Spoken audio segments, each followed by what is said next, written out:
everyone, it's Alex Budrias, and this is the Bannock and Tea Time podcast presented by First Nation Housing Professional Association, also known as FNHPA.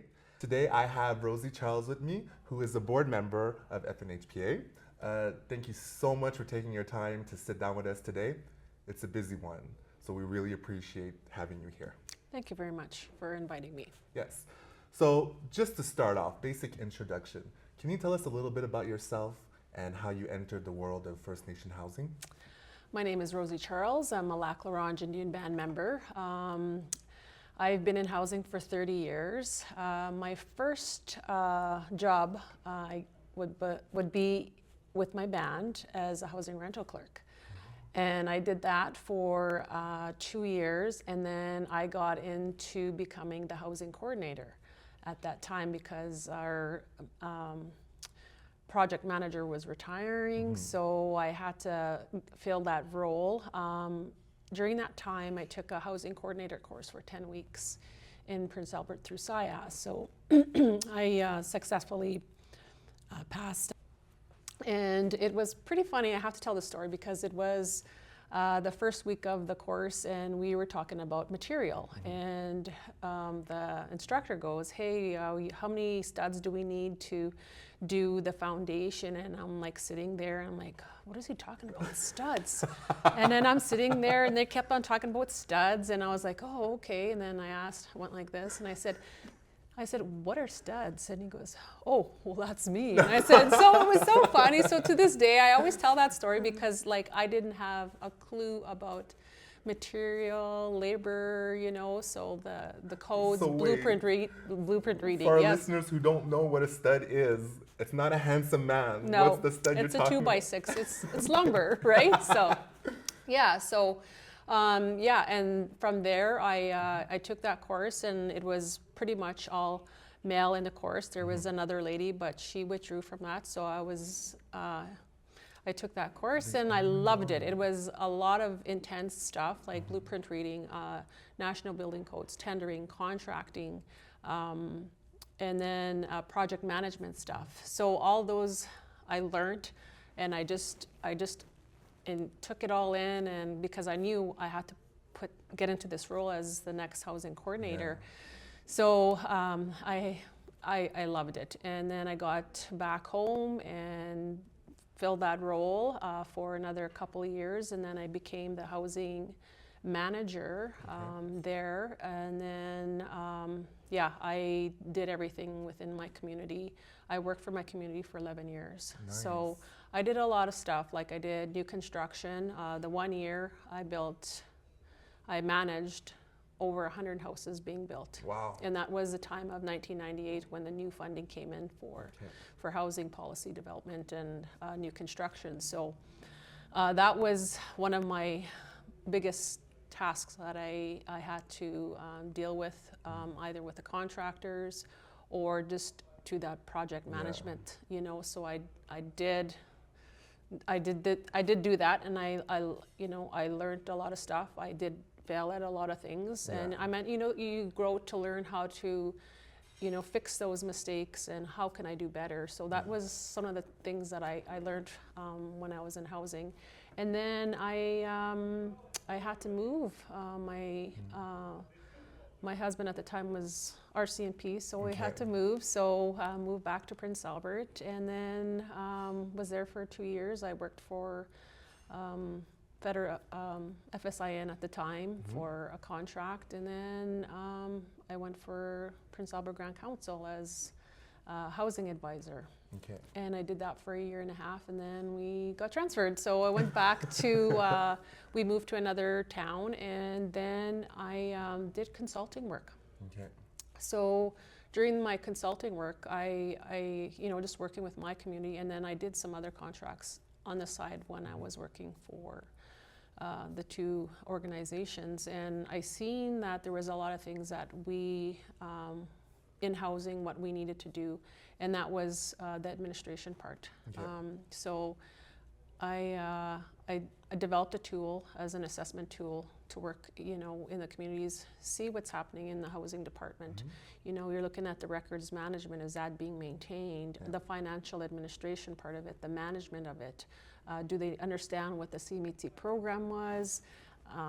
And then band-based capital, there's a lot of things that you have to do in housing, right? For sure. And then the policy development and the maintenance management of the units. So that was kind of the tool that I used, and I did a lot of facilitating. Okay. So, I went across Canada, facilitated, which I love. I enjoy doing, and I do miss it, but that was my role as a consultant. And you can always go back, I know I can, yes. The doors are not closed? Yeah, so I did that for 7 years, and then I moved back to Prince Albert, and I've been at Prince Albert Grand Council was the first time when I got there was a housing circuit rider position. So I jumped into that position, which a lot of people don't know what that role is, so it was kind of similar to what I was doing as consulting, because at the time we had do proposals to INAC, who are now ISK, and so we submitted a proposal based on that position. So we got funded for it. Wow. It was the first in the province. So we got I did the tool, like the assessment on it. So, and then went to the communities, went and worked with the First Nation communities. And so what part of that assessment tool is just to see what needs to get done in the community and how many days we need to spend in that community. All right. Right? So, and doing the hands-on with that housing staff or the finance staff, and then work towards how can we continue on doing this so you're not sitting at the desk and, oh my, I don't know what else to do, right? So our job is to assist them and help them in anything that they need assistance in. And that could be new construction, proposals, new applications for the Section 95 program, or, just stuff that they need help in project management. Yeah. So, yeah, and that was part of the housing circuit rider position. And then I became the associate director for Prince Albert Grand Council Housing and Technical Services. Whoa, I know. That's a big one. Yes, yeah, and that's a lot of hats that I do have to wear. I've been doing that role for the last probably 3 years now. So I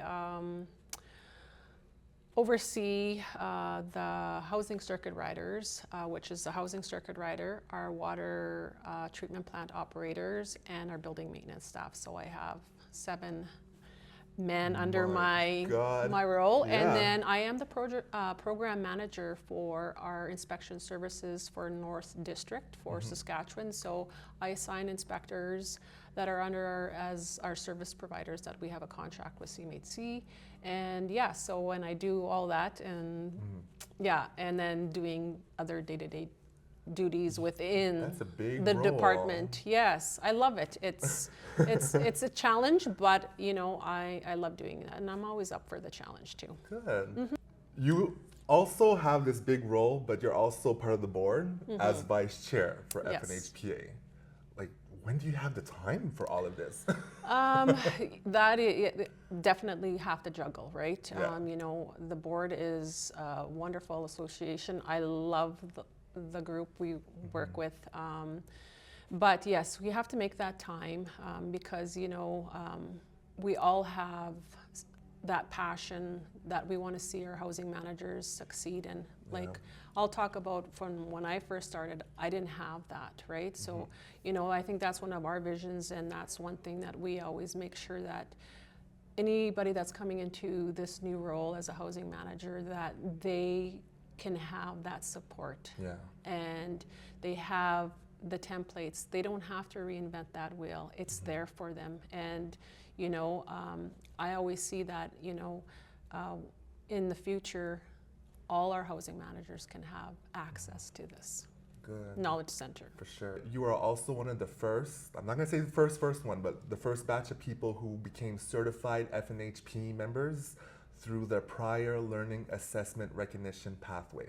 which is also known as PLAR. Can you give just a little explanation of what PLAR is to our listeners who are new to the world of FNHPA?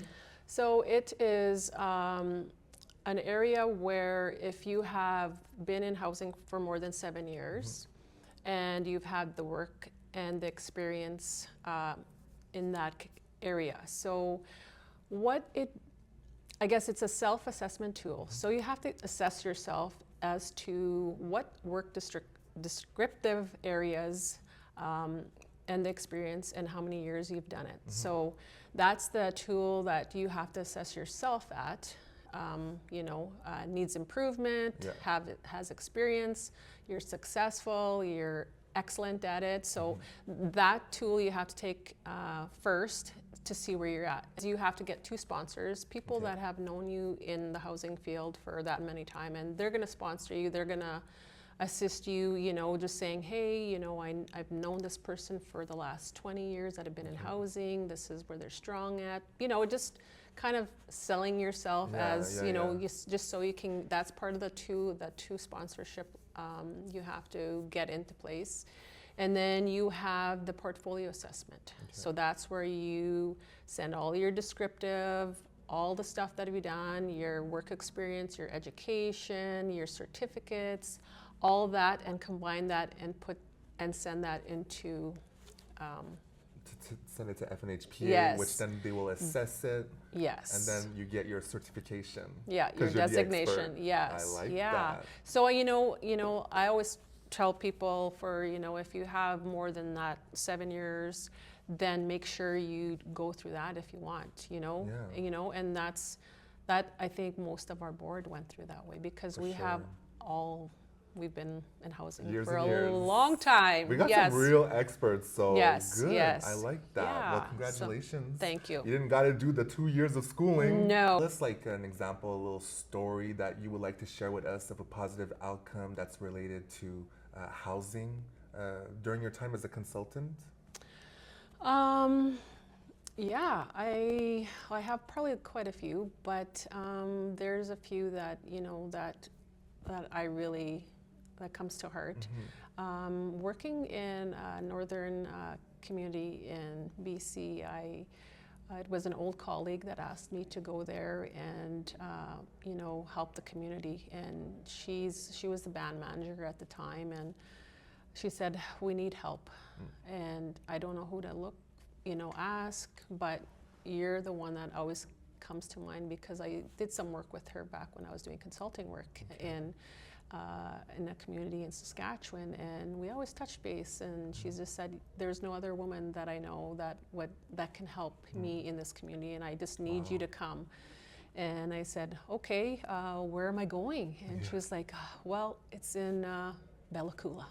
And I'm like, "Where's Bella Coola?" Right? So Google Maps. Yeah, so I had to do Google Maps. I'm like, "Oh, okay, well, that doesn't seem too far." And she goes, "Yeah, it's a flying community." I'm like, at the time, I was like, I was petrified of flying. I was scared. So, when you can imagine somebody that's scared to fly, and, I did fly, but I was one of those people that would be sitting on a chair like, like freaking out. So I said, "Nope, I'll go there."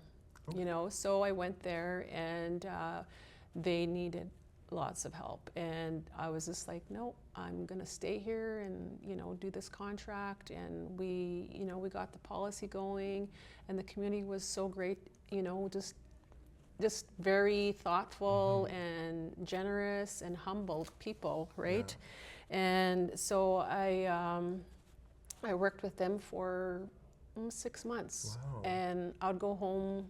I'd work there for 10 days, go home for 3 weeks, and then go there again. Oh, that's a real good system you have. Yeah, so that's the good thing about being a consultant. It's on your time, right? Like that. Yeah. Great. So it was such a open arms, the community, the staff, and we worked on completing their policy and getting their housing up to, and that's the big challenge, is making sure that the staff understand what their role is as a housing manager or, a tenant relations officer. So, so I had to work with them and, continuing on and hey, we need to deal with this. And, at the end of the contract, I left, but before the day we left, they had a potlatch for me, and it was wonderful.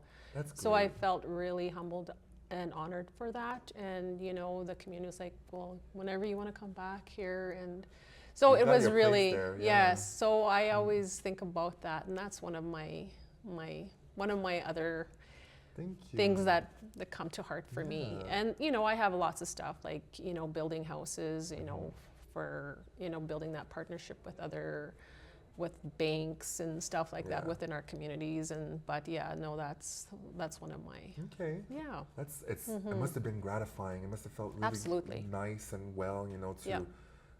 they reached out to you. Yeah. You know? Yeah. And it was successful. Yeah. So Yeah. And you know, that's just one story, but I have lots of stories for that sure. you know, and you know, it's just something that